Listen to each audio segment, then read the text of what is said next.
Phone tapping చాలా పెద్ద నేరమన్నారు justice Eshwaraiah.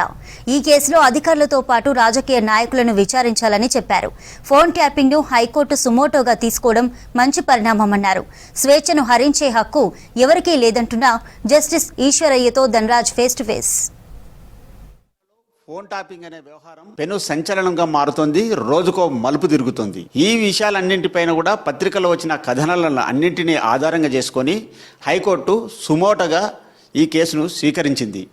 అయితే బీఆర్ఎస్ ప్రభుత్వ హయాంలో ప్రత్యర్థి రాజకీయ పార్టీలను నిర్వీర్యం చేసే దిశగా కూడా ఫోన్ ట్యాపింగ్ జరిగిందనే విషయాలపైన నిందితులంతా తన కన్ఫెషన్ రిపోర్ట్లో పేర్కోవడం జరిగింది. ఈ విషయాలపైన మనతో మాట్లాడేందుకు జస్టిస్ ఈశ్వరయ్య ఉన్నారు. ఆయన అడిగి తెలుసుకుందాం. సార్, ఈ ఫోన్ ట్యాపింగ్ అనేది చూసినట్టయితే ముఖ్యంగా గత బీఆర్ఎస్ ప్రభుత్వ హయాంలో ప్రతిపక్షాలకు చెందినటువంటి ఫోన్లతో పాటుగాను పబ్లిక్ సర్వెంట్ ఫోన్లను ట్యాప్ చేయడం అనేది దీన్ని ఎలా చూడొచ్చు?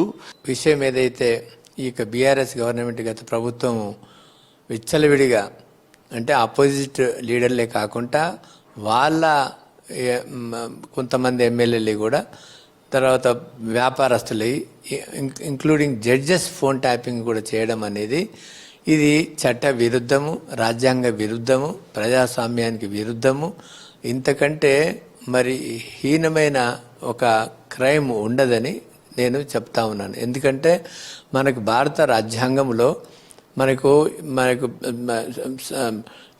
సెక్యులరిజము, సోషలిజము, డెమోక్రసీ, తర్వాత equality, fraternity, freedom of expression, freedom of speech, freedom of life and liberty ఉంది.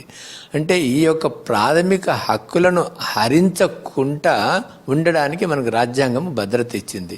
కానీ ఈ యొక్క ప్రాథమిక హక్కులను కూడా ఎవరన్నా ఉల్లంఘించి మరి చట్ట వ్యతిరేక కార్యకలాపాలకు మరి దేశ ద్రోహానికి పాల్పడినప్పుడు ఏదైతే వితిన్ ది శాంతి భద్రతలకు భంగం కలిగినప్పుడు మాత్రం ఈ యొక్క రాజ్యాంగానికి అనుగుణంగా దాన్ని ఎట్లా నియంత్రించాలనే ఉద్దేశంతో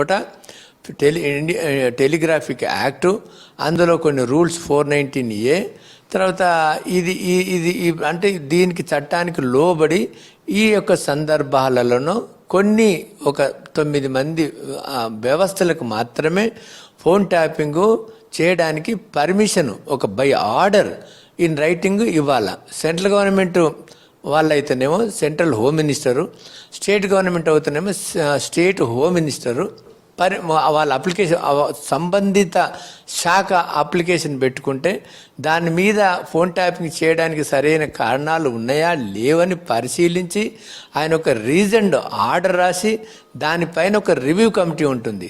ఆ రివ్యూ కమిటీకి పంపించి అప్పుడు సంబంధిత అధికారికి ఈ ఆర్డర్ ఇస్తే అప్పుడు వాళ్ళు ఫోన్ ట్యాపింగ్ చేసి ఇటువంటి యొక్క మనకు దేశ భద్రత భంగం కలగకుండా, శాంతి భద్రతలకు భంగం కలగకుండా ఆ ఫోన్ ట్యాపింగ్ వల్ల ముందస్తు చర్యలు తీసుకొని దాన్ని నిరోధించవచ్చును. కానీ ఫోన్ ట్యాపింగు ఏ ఒక్క వ్యక్తి ఫోన్ కానీ, అసలు ఒక భార్య భర్త ఫోన్ కానీ ట్యాపింగ్ చేయడానికి లేదు.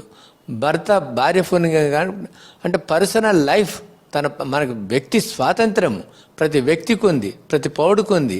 ప్రజాస్వామ్యంలో ఇప్పుడు ఈక్వల్ లెవెల్ ఫీల్డ్ అంటే అందరికీ సమాన అవకాశాలు ఉండాలి. ఈ ఒక స్వతంత్ర ప్రతిపత్తి కలిగినటువంటి న్యాయ వ్యవస్థకు సంబంధించి న్యాయమూర్తుల ఫోన్లను కూడా ట్యాప్ చేయడం అనేది దీన్ని ఏ రకంగా పరిగణ చూడాలి? అంటే ఏ రకమైన అవధులు లేకుండా అంటే ఎవడు కూడా ఏం చేసుకోలేడని ఒక గర్వంతోనో లేకపోతే అధికార దుర్వినియోగంతోనే న్యాయ వ్యవస్థ మీద కూడా వీళ్ళకు నమ్మకం లేకనో లేకపోతే న్యాయ వ్యవస్థ మీద నమ్మకం లేకనో ఈ న్యాయమూర్తుల ఫోన్ ట్యాపింగ్ చేయడం అని అంటే మనకు న్యాయస్థానం యొక్క స్వతంత్ర ప్రతిపత్తిని, ఇండిపెండెన్స్ని, దాని యొక్క మెజెస్ట్రీని, దాని యొక్క రాయల్టీని, దాని యొక్క అంటే మనకు లెజిస్లేచర్ని, ఎగ్జిక్యూటివ్ని, అడ్మినిస్ట్రేషన్ కూడా చక్కదిద్దేటువంటి యొక్క ముఖ్యమైన న్యాయ వ్యవస్థ ఇట్స్ ఎ స్టేట్ వింగ్ని ఈ రకంగా కూడా ఏ రకంగా ఎక్స్ప్లాయిట్ చేయాలనో లేకపోతే